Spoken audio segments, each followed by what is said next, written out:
Okay, നമുക്ക് start ചെയ്യാം. Record on അല്ലേ? റെക്കോർഡ് ഓൺ അല്ലേ ഒന്ന് പറയണേ. പിന്നെ ഓക്കെ, ഇന്ന് ആരാണ് പ്രയറും പ്ലഡ്ജും ആരായിരുന്നു പറഞ്ഞിരുന്നത്? പ്രയർ ആൻഡ് പ്ലഡ്ജ്, പ്രയറും പ്ലഡ്ജും പറഞ്ഞ ആൾക്കാർ ജോയിൻ ആയിട്ടില്ലേ? 9 ആൾക്കാരല്ലേ ജോയിൻ ആയത്? ആരായിരുന്നു പ്രയറും പ്ലഡ്ജും? ഉണ്ടോ? ആരായിരുന്നു?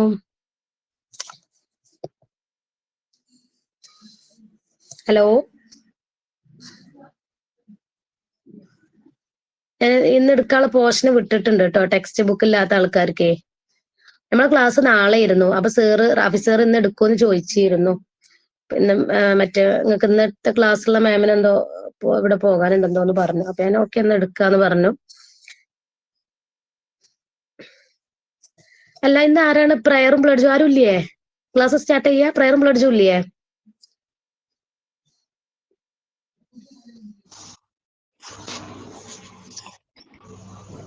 ഫർസാനയാണോ? ഇന്ന് ആരെയാണ് പറഞ്ഞത്? കഴിഞ്ഞ പ്രാവശ്യം ഫർസാനല്ലായിരുന്നു പാടി ചെല്ലിയിരുന്ന് അല്ലേ? പേരിപ്പൊ പറഞ്ഞിപ്പോ ആരും അങ്ങനെ മുന്നിക്ക് വരുന്നില്ല. ആരെങ്കിലും ഇഷ്ടമുള്ളവര്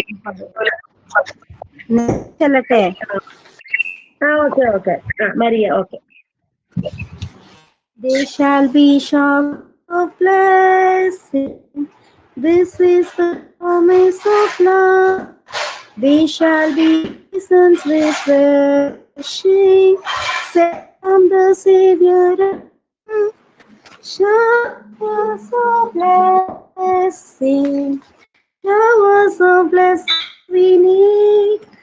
Mercy drops are as falling, but for the showers we plead. But for the showers we plead. Pledge Chelikotte, Mr. Okay okay. India is my country. All are my brothers and sisters. Country, and I am proud of its varied heritage. I shall strive to be worthy of it. I shall give my parents, teachers, all elders respect, and treat everyone with courtesy. To my country and my people, I pledge my duty. In their well-being and prosperity alone lies my happiness. Okay, complete ആയോ? Complete ആയോ? പ്രയറും പ്ലഡ്ജും complete ആയോ? അല്ലേ? Okay okay. അപ്പൊ നമ്മള് കഴിഞ്ഞ ക്ലാസ്സിലെ ഇന്ന് pre school management ആണല്ലേ? ഹെൽത്ത് ആൻഡ് ന്യൂട്രീഷനിൽ പോയി ആരും ജോയിൻ ചെയ്തിട്ടില്ലല്ലോ? ഓക്കെ, നമ്മള് കഴിഞ്ഞ ക്ലാസ്സിൽ എടുത്തിരുന്നത്, ക്യാമറ ഒന്ന് ഓൺ ആക്കട്ടെ. കാണില്ലേ?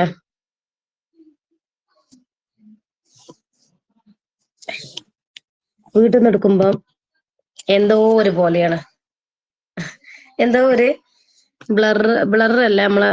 നമ്മളിങ്ങനെ ഇൻസ്റ്റിറ്റ്യൂട്ടിൽ നിന്ന് എടുത്ത് ഇതായിട്ടേ വീട്ടിൽ നിന്ന് എടുക്കുമ്പോ എന്തോ ഒരു അങ്ങനെ ഇതായിട്ടായിരിക്കാം അല്ലെ? അങ്ങനെ ഞാൻ അവിടെ നിന്നല്ല എടുക്കല് കൂടുതല്. ഇന്നിപ്പോ അവധി ആയതുകൊണ്ടാണ്, അല്ലെങ്കിൽ അവിടെ നിന്നായിരുന്നു എടുക്കുക. ഓക്കെ, കാണുന്നുണ്ടല്ലോ അല്ലെ? കാണാൻ പറ്റണില്ലേ?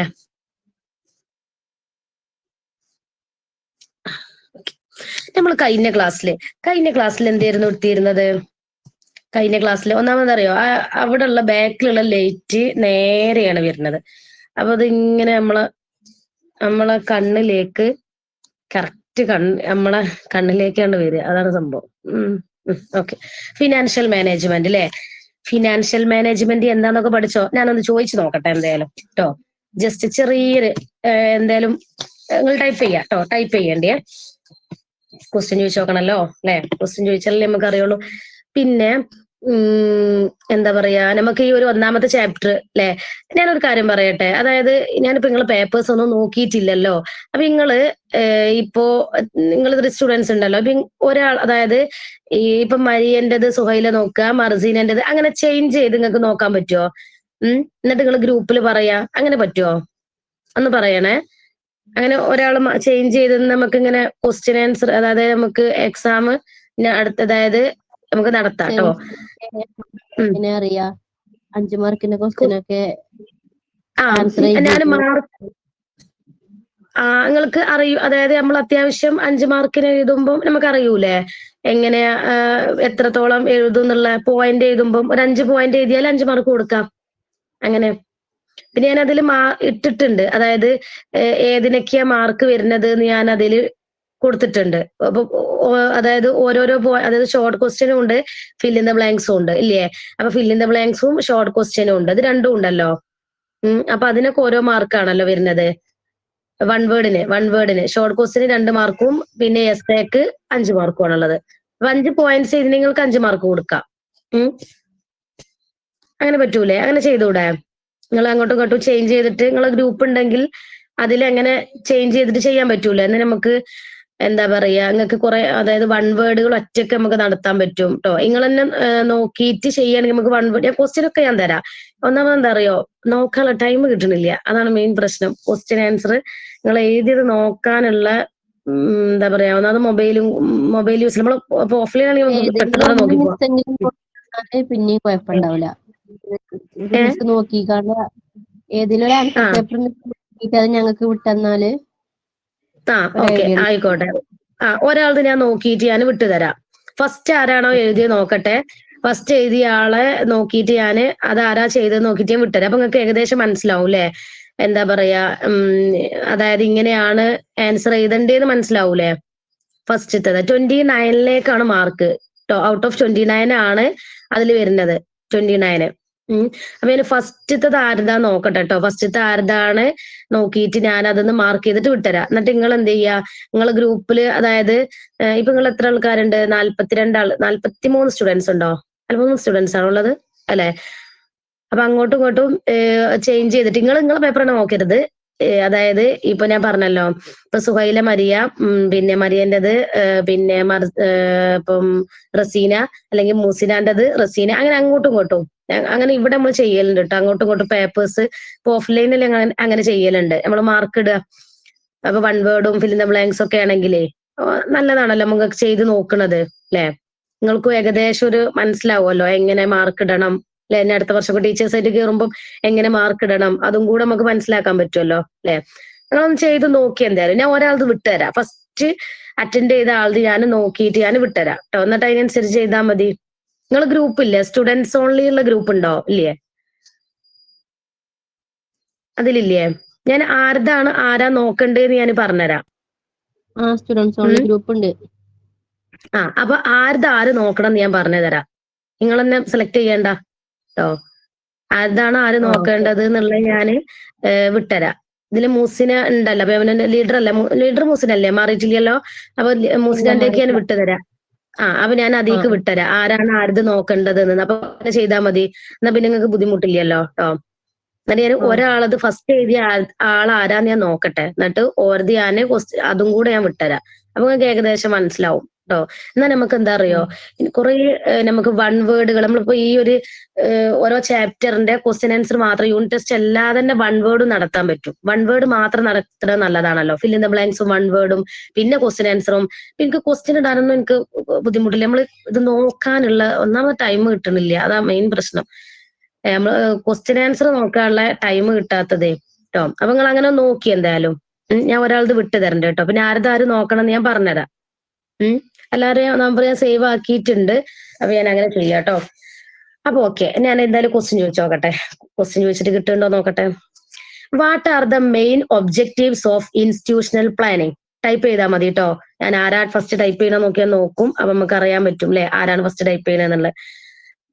അതായത് നമ്മൾ ഇനി ഫിനാൻഷ്യൽ മാനേജ്മെന്റ് ആണ് എടുക്കാനുള്ളത്. അപ്പൊ എന്താ പറയാ, ഫസ്റ്റ് ക്വസ്റ്റ്യൻ ആണ് കേട്ടോ. What are the main objectives of institutional planning? Answer എഴുതിക്കോളി. ഒരു 2 or 3 പോയിന്റ്സ്, 4 പോയിന്റ്സ് ഉണ്ട്, പക്ഷെ 2 or 3 പോയിന്റ്സ് എഴുതിയാൽ മതി.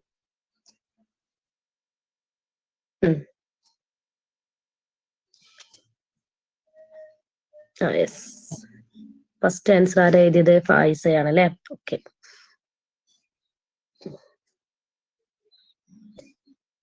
ആൻസർ എല്ലാവർക്കും കറക്റ്റ് ആണ്.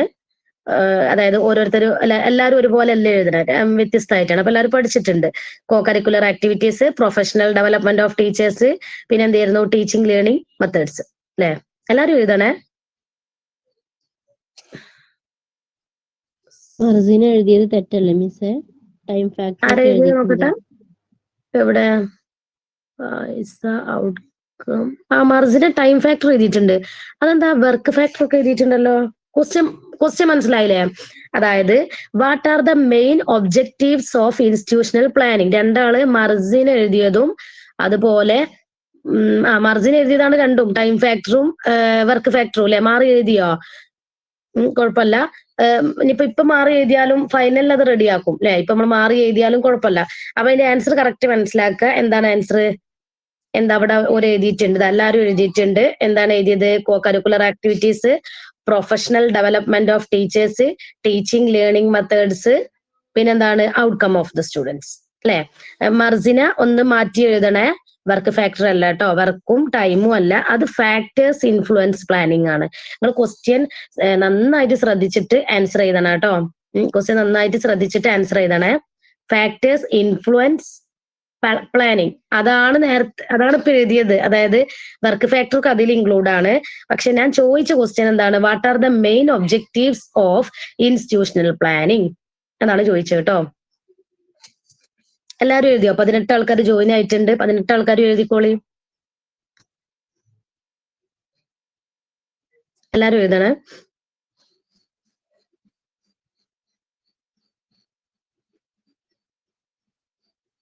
എഴുതിയില്ല? എല്ലാരും എഴുതണം കേട്ടോ. ഒരു പോയിന്റെങ്കിലും എല്ലാരും എഴുതണേ. ഇനി എഴുതാം, അതായത് പുറത്തുള്ള ആൾക്കാരൊക്കെ ഉണ്ടാവും ഇതില്. അവർക്ക് കുഴപ്പമില്ല.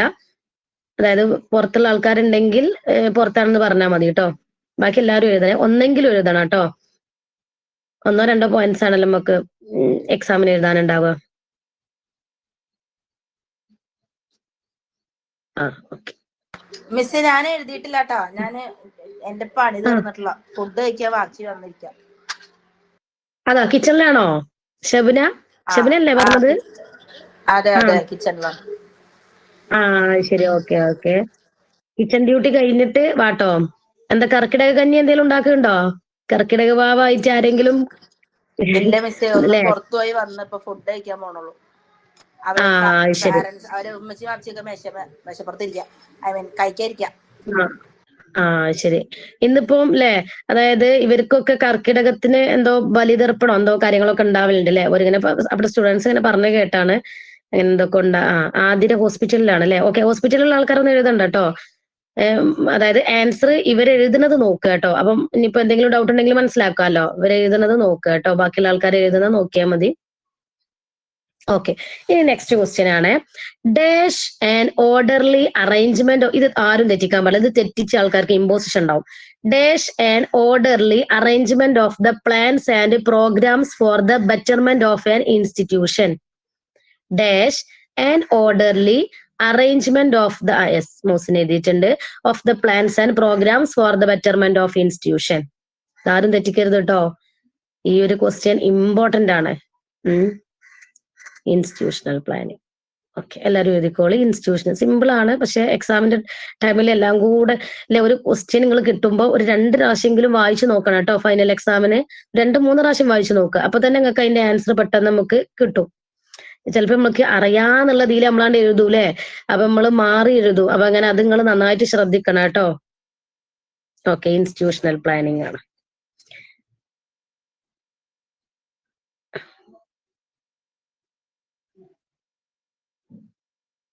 ഇനി നെക്സ്റ്റ് ക്വസ്റ്റ്യൻ ആണ് കേട്ടോ. എല്ലാവരും എഴുതിക്കോളി. Next question.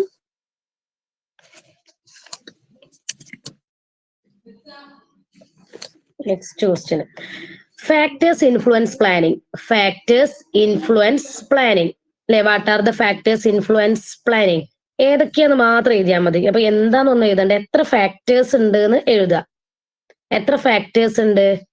5 ഫാക്ടേഴ്സ് ഉണ്ട് അല്ലെ. 5 ഫാക്ടേഴ്സ് എഴുതുക കേട്ടോ. ഹൗ മെനി ഫാക്ടേഴ്സ് എന്ന് വെച്ചാൽ 5 അല്ലെ. ആ 5 കൂടെ മറക്കരുത്. 5 ഫാക്ടേഴ്സ് ഉണ്ട്. 5 ഫാക്ടേഴ്സ് ഉണ്ട്. ഏതൊക്കെയാണ് അതും കൂടെ എഴുതുക. എന്താന്ന് എഴുതണ്ട, എന്താ നിങ്ങൾ മനസ്സിലാക്കിയാൽ മതി. ഇതൊക്കെ ഇമ്പോർട്ടന്റ് ആട്ടോ. അതൊക്കെ നോട്ട് ചെയ്യണേ. ഈ ഒരു ചാപ്റ്ററിൽ എന്ന് പറഞ്ഞാല് അത്യാവശ്യം നമ്മൾ പഠിച്ചു പോകണം. കുറച്ചൊരു വലിയ ചാപ്റ്റർ ആണത്. കുഴപ്പമില്ല, മനസ്സിലാക്കി എഴുതാൻ പറ്റുന്നത് തന്നെയാണ്. ഓക്കെ, അപ്പൊ ഫാക്ടേഴ്സ് ഇൻഫ്ലുവൻസ് പ്ലാനിങ് ആണ്. എന്ത് ഫാക്ടർ എന്ന് പറയുമ്പോൾ മാത്രം നിങ്ങൾ ഫാക്ടർ എഴുതിയാൽ മതി കേട്ടോ. മാറരുതേ. പക്ഷെ ഒബ്ജക്റ്റീവ്സ് ഓഫ് ഇൻസ്റ്റിറ്റ്യൂഷണൽ പ്ലാനിങ് ചോദിക്കുകയാണെങ്കിൽ എന്ത് ചെയ്യുക, നമ്മൾ നേരത്തെ ചെയ്തിട്ടുള്ള ടീച്ചിങ് ലേണിംഗ് മെത്തേഡ്സ് ചെയ്ത ഫാക്ടർ എന്ന് പറയുമ്പോൾ മാത്രം എന്ത് ചെയ്യുക, ഇത്രയും ഫാക്ടേഴ്സ് ചെയ്ത. കോട്ട് ഫാക്ടറോ, കോട്ടല്ല കോസ്റ്റ്, സ്പെല്ലിങ് അവിടെ ചെറുതായിട്ടൊന്ന് മാറിയതാ അല്ലെ നജുമു, എന്ന് വെച്ചാൽ അതായത് COST COST എഴുതിയപ്പം മാറിയതായിരിക്കാം. Okay, COST cost, yes, cost factor. നമ്മൾ എഴുതുമ്പോൾ അല്ലെ, നമ്മൾ ടൈപ്പ് ചെയ്യുമ്പോൾ ചിലപ്പോൾ മാറും, അതുകൊണ്ടാണ്, കുഴപ്പമില്ല, കോസ്റ്റ് ഫാക്ടർ. ഇനി നെക്സ്റ്റ് ക്വസ്റ്റ്യൻ ആണ് the head of the school. ശ്രദ്ധിച്ച് കേൾക്കണേ, ദ ഹെഡ് നോക്കി എഴുതരുത് കേട്ടാരും. The head of the school will always be in charge of the dash management. The head of the school will always be in charge of the IS. ആരാ first ചെയ്തത്? Farzana. Okay, financial management. അവിടെ കൊണ്ടുപോയി office ഒന്നും എഴുതി വെക്കരുത് കേട്ടോ. Okay, financial management. The head of the school will always be in charge dash management ചോദിച്ചാല് financial management. Okay, നമുക്ക് ചില ആൾക്കാർക്ക് എന്താ പറയാ, പെട്ടെന്ന് ആൻസർ കിട്ടുമായിരിക്കും, പെട്ടെന്ന് ടൈപ്പ് ചെയ്യാനുള്ള ഒരു ബുദ്ധിമുട്ടുണ്ടാവും അല്ലെ, അങ്ങനെ ഉണ്ടാവും. നമുക്ക് ആൻസർ പറയുമ്പോൾ പെട്ടെന്ന് എഴുതണം എന്നുള്ള നമ്മൾക്ക് ആ ഒരു തോട്ട് ഉണ്ടാവും, പക്ഷെ നമുക്ക് ചിലപ്പോൾ എന്താണ് പെട്ടെന്ന് എഴുതാനുള്ള ഒരു ബുദ്ധിമുട്ടുണ്ടാവും അല്ലെ. ഓക്കെ, അപ്പൊ ഫിനാൻഷ്യൽ മാനേജ്മെന്റ് എഴുതിയല്ലോ ആൻസർ. നെക്സ്റ്റ് ക്വസ്റ്റ്യൻ, അതായത് നമ്മള് സ്കൂൾ ഫിനാൻസ് എന്താന്ന് പറഞ്ഞിരുന്നു, അതിന്റെ ചെറിയൊരു ഭാഗം ഒന്ന് എഴുതുക. സ്കൂൾ ഫിനാൻസ് അതൊന്ന് എഴുതുക. സ്കൂൾ ഫിനാൻസ് എന്താന്ന് നമ്മൾ പറഞ്ഞിരുന്നു, അത് മാത്രം. എന്താണ് സ്കൂൾ ഫിനാൻസ്, അതും കൂടെ ഒന്ന് ടൈപ്പ് എഴുതണേ. School finance, school finance. School finance എന്ന് പറഞ്ഞാൽ എന്താണ്? ബഡ്ജറ്റ് ആണോ school finance? Yes, money needed to pay the staff, maintain the institution. Okay, budget അല്ല കേട്ടോ, ബഡ്ജറ്റ് വേറെയാണ്. അത് നമ്മളെ ഫിനാൻഷ്യലി, അതായത് നമ്മൾ പറഞ്ഞിരുന്നു ഏർലി ഫിനാൻഷ്യൽ പ്ലാൻ ആണ് ബഡ്ജറ്റ് റെഫർ ചെയ്യണത് കേട്ടോ. പക്ഷെ സ്കൂൾ ഫിനാൻസ് എന്താണ്? Money needed to pay the staff, maintain the institution, yes, construction purposes, keep service. ഇതാരും നോക്കി എഴുതില്ലല്ലോ, ആരെങ്കിലും നോക്കി എഴുതണമല്ലോ? നോക്കി എഴുതണമല്ലോ ഇവിടെ കാണാൻ പറ്റൂട്ടോ, ഞാൻ പറഞ്ഞിരുന്നല്ലോ. നോക്കി എഴുതുന്നവരെ ആരും നോക്കി എഴുതണില്ലല്ലോ? ഇല്ല, ആരും എഴുതണില്ല എന്ന് തോന്നുന്നുണ്ട്. ഇതിലാരും കാണുന്നില്ല, നോക്കി എഴുതണ പോലെ ഫേസ് ഒന്നും കാണുന്നില്ല. Okay, school finance, money needed to pay the staff, maintain the institution, construction purpose അല്ലെ. ഒരു 3 പോയിന്റ് എങ്കിലും നിങ്ങൾ പഠിച്ചിരിക്കണേ. ഓക്കെ, അപ്പൊ ഇത്രയും. ഇനി നമുക്ക് നെക്സ്റ്റ് പോർഷൻ എടുക്കാം. അപ്പൊ ഇത്രയും കാര്യങ്ങൾ നിങ്ങൾക്ക് നിങ്ങളെ മൈൻഡിൽ ഉണ്ടല്ലോ. ഇനി എപ്പോ ചോദിച്ചാലും കിട്ടൂലേ, മാറൂലല്ലോ. മെയിൻ ഒബ്ജക്റ്റീവ്സ് ഇൻസ്റ്റിറ്റ്യൂഷണൽ പ്ലാനിങ് മാറാൻ പാടില്ല, ഫാക്ടേഴ്സ് മാറാൻ പാടില്ല, head of the school will always in charge dash management ചോദിച്ചാൽ അവിടെ ഫിനാൻഷ്യൽ കൊടുക്കണം, സ്കൂൾ ഫിനാൻസ്.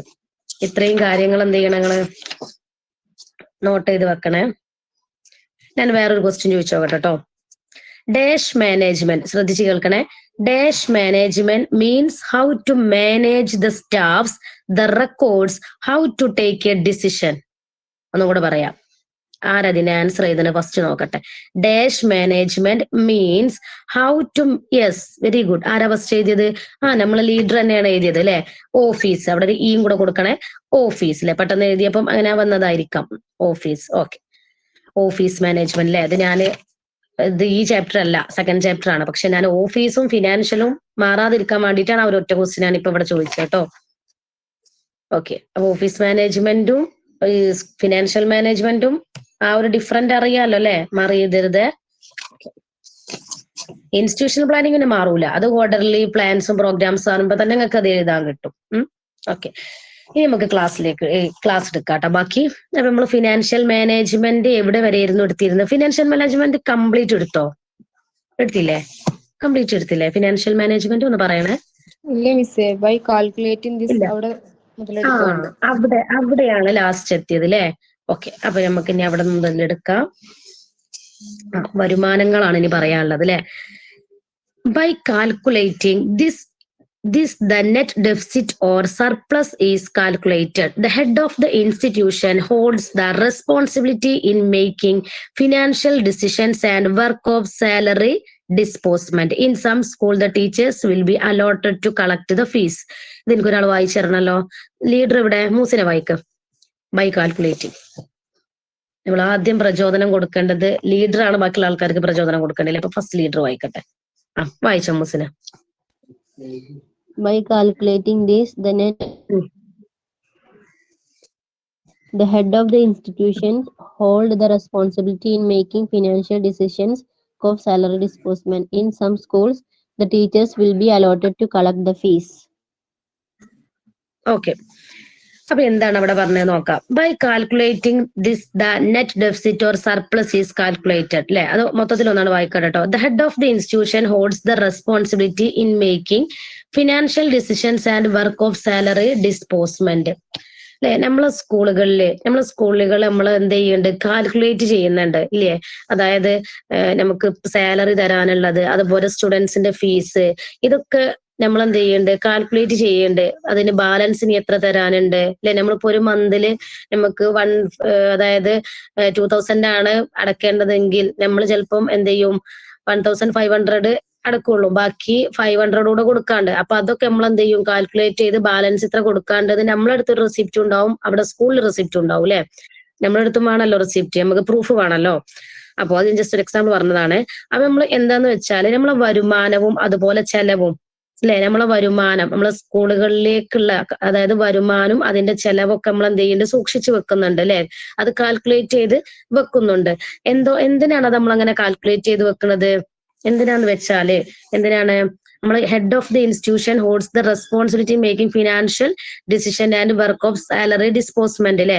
അതായത് നമ്മൾ ഹെഡ് ഓഫ് ദി ഇൻസ്റ്റിറ്റ്യൂഷൻ, നമ്മള് സ്കൂളുകളിൽ സ്റ്റാഫ്സുകൾ ഉണ്ടാവും, അതുപോലെ ആ ഇൻസ്റ്റിറ്റ്യൂഷനിൽ ഒരു ഹെഡ് ഉണ്ടാവും അല്ലെ. ആ ഹെഡേക്കാർ എന്ത് ചെയ്യുന്നത്, ഫീസിന്റെ കാര്യമൊക്കെ കളക്ട് ചെയ്യുന്ന ആള് അല്ലെ. ഫീസും കാര്യങ്ങളൊക്കെ കളക്ട് ചെയ്തിട്ട് അതിന്റെ സാലറി സ്റ്റാഫിന് കൊടുക്കുക ചെയ്യാം അല്ലെ. അങ്ങനെയാണല്ലോ ഉണ്ടാകുക. ഇപ്പൊ നമ്മളെ ഒരു അക്കാദമി സ്റ്റാർട്ട് ചെയ്യാണ്, അപ്പൊ നമ്മളായിരിക്കും അവിടുത്തെ ഹെഡ്. അപ്പൊ നമുക്ക് എന്ത് ചെയ്യാൻ പറ്റും, നമ്മളെ കീഴിലുള്ള സ്റ്റാഫിന് നമുക്ക് എന്ത് ചെയ്യാൻ പറ്റും, സാലറി കൊടുക്കാൻ പറ്റും ഇല്ലേ.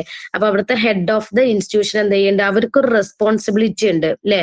ഏതൊരു, അതായത് സാലറിന്റെ കാര്യത്തിലായാലും നമുക്കിപ്പം ആ ഒരു കറക്റ്റ് നമ്മളോട് പറയാണ്, അതായത് 5-ാം തീയതിയാണ് സ്റ്റാഫിന് സാലറി കൊടുക്കുക എന്ന് പറഞ്ഞാൽ ആ ഒരു റെസ്പോൺസിബിലിറ്റി അവർ കീപ്പ് ചെയ്യണം വേണ്ടേ. എന്നാലല്ലേ നമുക്ക് എന്താ പറയാ, നമ്മൾ എന്ത് വർക്ക് ചെയ്യുകയാണെങ്കിലും അതിനൊരു പെർഫെക്ഷൻ കിട്ടണമെങ്കിൽ നമുക്ക് അതും കൂടെ എന്ത് ചെയ്യണം, കറക്റ്റ് ആവണം അല്ലെ. ഓക്കെ. ചില ആൾക്കാർക്ക് എന്താണ്, നമുക്ക് തരണം എന്നുണ്ടെങ്കിലും അത് ആ ഒരു അവിടുത്തെ മാനേജേഴ്സിന് നമുക്ക് എന്തായാലും കൊടുക്കണം, പക്ഷെ എന്നാലും അത് ലേറ്റായി വെക്കുന്ന ആൾക്കാരുകൾ ഉണ്ടാവുന്നുണ്ട് അല്ലെ. ചില ആൾക്കാർ പെട്ടെന്ന് കൊടുക്കുകയും ചെയ്യും. ഓരോ മാനേജ്മെന്റ് ഓരോ രീതിയായിരിക്കാം. അപ്പൊ അവിടെ പറഞ്ഞാൽ വരുമാനവും ചെലവും അല്ലെ, ഇത് രണ്ടും എന്ത് ചെയ്യുന്നുണ്ട്, നമ്മൾ കാൽക്കുലേറ്റ് ചെയ്ത് വെക്കുന്നുണ്ട്. അതായത് ഇത് എന്താണ് ഇതിൽ കണക്കാക്കുന്നത്, എന്താ നമ്മൾ പറഞ്ഞത്, അതായത് നമ്മൾ നേരത്തെ പറഞ്ഞു ഓല റെസ്പോൺസിബിലിറ്റി അല്ലെ. നമുക്ക് സാലറി ഒക്കെ തരുന്നുണ്ട്, പക്ഷെ ഓല റെസ്പോൺസിബിലിറ്റി ഓല എന്ത് ചെയ്യുന്നുണ്ട്, കീപ്പ് ചെയ്യുന്നുണ്ട് എന്നാണ് പറഞ്ഞ കേട്ടോ. പിന്നെ അതുപോലെ തന്നെ നെക്സ്റ്റ് പറഞ്ഞ എന്താന്ന് വെച്ചാല് എന്താണ്, salary disbursement. In some school the teachers will be allotted to collect the fees. അതായത് നമ്മൾ ഓരോ സാമ്പത്തിക തീരുമാനങ്ങൾ എടുക്കും അല്ലെ. നമ്മളെ സാലറിന്റെ നമ്മളെ നേരത്തെ പറഞ്ഞ സ്ഥാപനത്തിന്റെ ഉത്തരവാദിത്തമാണ് എന്ത്, സാലറി അവർക്ക് കൊടുക്കുക എന്നുള്ളത് ആ കറക്റ്റ് ടൈമിൽ. ചില സ്കൂളുകളിൽ എങ്ങനെയാ അറിയോ, ഇപ്പൊ നമ്മൾക്കൊരു 10 സാലറി ഉണ്ടെന്ന് വിചാരിക്കുക.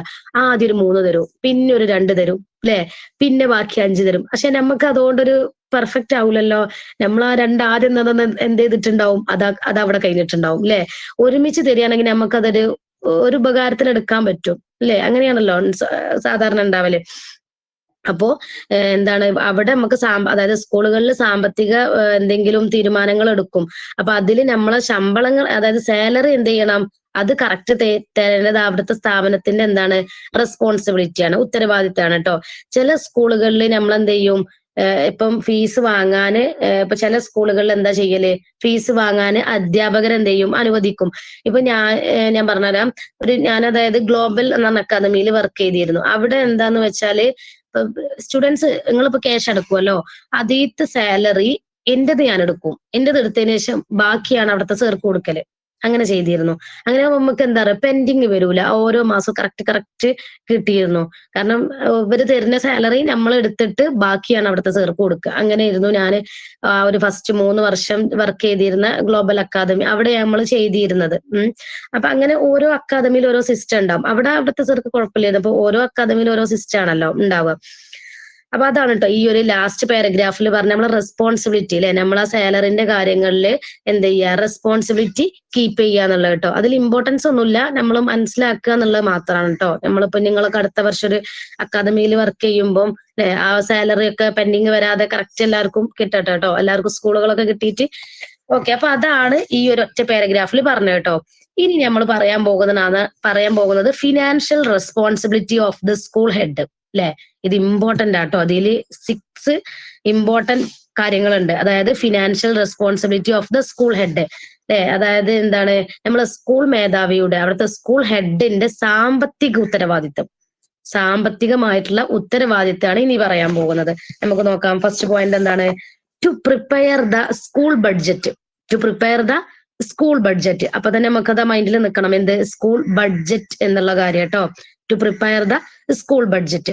സെക്കൻഡ് വൺ ഞാൻ അതൊന്ന് കംപ്ലീറ്റ് വായിച്ചു തരാം കേട്ടോ. To check whether the allocations in the budget are spend in accordance with rules and regulations. To see whether payments are made to teachers, staff and others. To collect tuition fees, tuition deposit, exam fees, uniform fees, etc.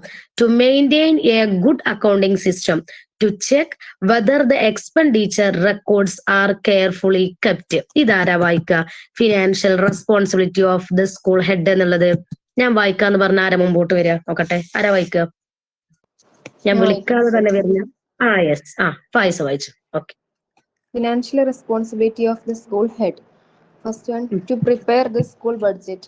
Second, to check whether the allocations in the budget are spent in accordance with rules and regulations.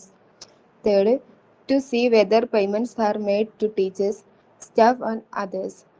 Fourth, to collect tuition fees, caution deposit, exam fees, uniform fees, etc. 5, to maintain a good accounting system.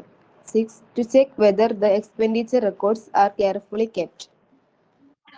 Okay, അപ്പൊ നമ്മൾ financial responsibility of the school head അല്ലെ, അതായത് ഇത് important ആണ് കേട്ടോ. School ഹെഡിന്റെ സാമ്പത്തികമായിട്ടുള്ള ഉത്തരവാദിത്വം. എന്തൊക്കെ ഉത്തരവാദിത്തം നമുക്ക് നോക്കാം. First one, to prepare the school budget. എന്തേക്കാരം, നമ്മൾ സ്കൂൾ ബഡ്ജറ്റ് തയ്യാറാക്കുക അല്ലെ. സ്കൂളുകളിൽ നമ്മൾ എന്ത് ചെയ്യുക, ബഡ്ജറ്റ് തയ്യാറാക്കുക. എന്താ ബഡ്ജറ്റ് എന്ന് പറഞ്ഞാൽ ആർക്കറിയാം? എന്താ ബഡ്ജറ്റ് എന്ന് പറഞ്ഞാല്? നിങ്ങൾ കേട്ടിട്ടില്ലേ എന്താ ബഡ്ജറ്റ് എന്ന് പറഞ്ഞാല്? ഒന്ന് ടൈപ്പ് ചെയ്യാം. ബഡ്ജറ്റ് കേട്ടിട്ടില്ലേ? ബഡ്ജറ്റ് എന്ന് പറഞ്ഞാൽ എന്താ? നിങ്ങൾ എന്താ പറയാ, ഇവിടെ പോവും, അതായത് നമ്മള് ബഡ്ജറ്റിൽ പോയി സാധനം വാങ്ങാന്നൊക്കെ പറയും, അതാണോ ബഡ്ജറ്റ്? എന്തായിരിക്കാം ബഡ്ജറ്റ് എന്ന് പറഞ്ഞാല്? യെസ്,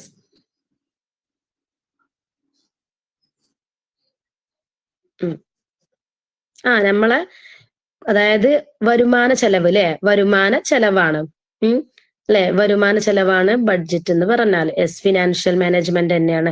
അതായത് നമ്മൾ ഒരു കാലയളവിലെ വരുമാനവും ചെലവും മുൻകൂട്ടി നമ്മൾ എന്ത് ചെയ്യുന്നതാണ്, നമ്മൾ മുൻകൂട്ടി പ്ലാൻ ചെയ്യുന്നതാണ് എന്ത്, ബഡ്ജറ്റ് എന്ന് പറയുന്നത് അല്ലെ.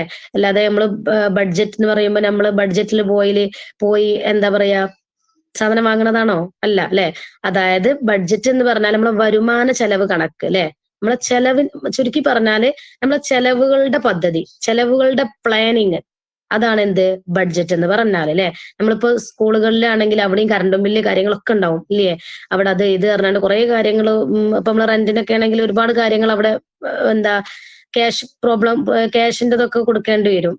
ഓക്കെ, അപ്പൊ to prepare the school budget എന്ന് പറഞ്ഞാൽ എന്താണ്, നമ്മുടെ അതായത് സ്കൂളിലെ ബജറ്റ് തയ്യാറാക്കുക, സ്കൂളിലെ വരവും ചെലവൊക്കെ എന്ത് ചെയ്യുക, തയ്യാറാക്കുക. ചിലത് അത് സ്കൂളില് ചിലപ്പോ ടീച്ചേഴ്സ്മാരൊക്കെ ഏൽപ്പിക്കലുണ്ട് കേട്ടോ, പ്രിൻസിപ്പാള്. ചിലപ്പോ അവിടെ വേറെ ആരെങ്കിലും അതിനായിട്ടുള്ളവരുണ്ടാവും അല്ലെ. ഇപ്പൊ ഓരോന്നിനും ഓരോരുത്തരെയാണല്ലോ ഏൽപ്പിക്കാറുള്ളത്. ഇപ്പൊ നിങ്ങൾ കണ്ടിട്ടില്ലേ വേക്കൻസി, അതിന് അതായത് ഓരോ വേക്കൻസികൾ ഉണ്ടാവും അല്ലെ. ഇപ്പൊ ഇത് നോക്കാനായിട്ട് ഒരാളെ മാറ്റി നിർത്തും, അങ്ങനെയൊക്കെ ഉണ്ടാവലുണ്ട് ഓഫീസ് വർക്കുകളിലൊക്കെ വേണ്ടിയിട്ട്.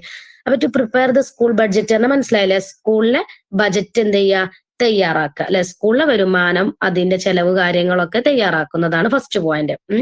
Second point, to check whether the allocations in the budget are spend in accordance with rules and regulations എന്ന് പറഞ്ഞാൽ എന്താണ്, നമ്മൾ അവിടുത്തെ സ്കൂള് നടത്തുന്ന ബജറ്റ് ഉണ്ടാവൂലേ, അതിലത് നമ്മൾ ആ ഒരു കറക്റ്റ് അവിടുത്തെ കാര്യങ്ങൾ അനുസരിച്ചാണോ ചെലവഴിക്കുന്നതെന്ന് പരിശോധിക്കുക.